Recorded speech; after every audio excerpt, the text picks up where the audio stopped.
Pour cette première leçon, nous allons étudier la structure d'une page HTML. Une page HTML doit toujours commencer par la balise HTML. Elle est située en haut de la page, à ce niveau. Bien que dans cette page, il y ait, juste avant la balise HTML, une balise nommée doctype. Nous y reviendrons par la suite. Donc une page HTML doit toujours commencer par la balise HTML. Elle est suivie ensuite de la balise head, que l'on peut appeler en tête en français. À l'intérieur de cette balise head, il doit y avoir impérativement une balise nommée title, qui contient le titre du document. Ce titre est extrêmement important puisqu'il servira aux internautes notamment pour l'utiliser en tant que favori, lorsque l'on utilise les favoris dans un navigateur. La balise head, la zone head, se termine par une balise fin de head qui est symbolisée par le petit slash. Donc la structure d'une balise, on a un début de balise head, puis une fin qui signifie qu'on a terminé cette zone d'entête. Vient également ensuite, toujours dans notre page HTML, une balise nommée body qui s'ouvre et puis qui se ferme avec le petit slash. À l'intérieur de cette zone body, on va trouver tout ce que l'on pourra voir dans le navigateur. Donc c'est cette zone qui sera visible par l'internaute.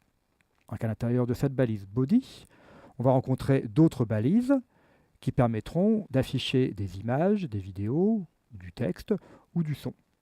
Je vais écrire un premier texte, le mot bonjour par exemple.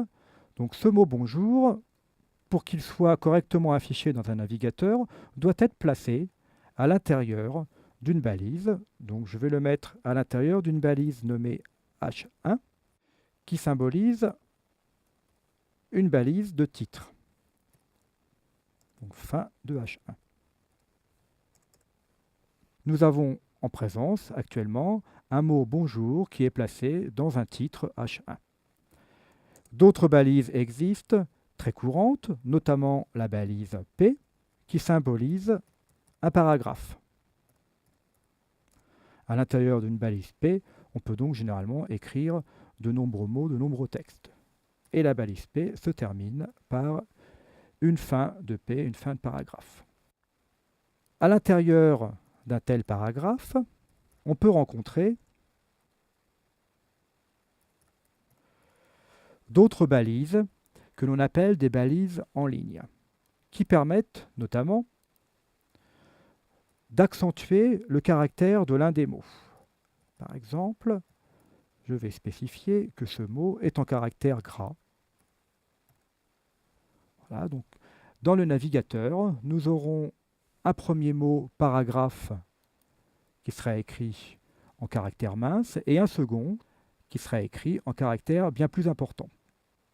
La balise strong est appelée une balise inline parce qu'elle est sur la même ligne, elle n'introduit pas de retour à la ligne, alors que la balise paragraphe P ainsi que la balise H1 s'appellent des balises de bloc.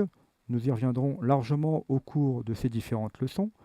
Mais ces balises H1 et P introduisent forcément un retour à la ligne. Ce sont donc des balises de type bloc.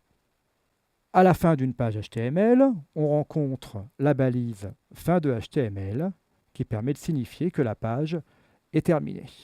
Donc voilà pour l'essentiel de cette introduction concernant le langage HTML. Dreamweaver, dans ses différentes parties, va vous aider notablement pour la création de ces balises, notamment pour l'écriture. Vous n'aurez plus à écrire les balises puisque c'est Dreamweaver qui s'en chargera à votre place. Et bien maintenant, commençons la première leçon Dreamweaver.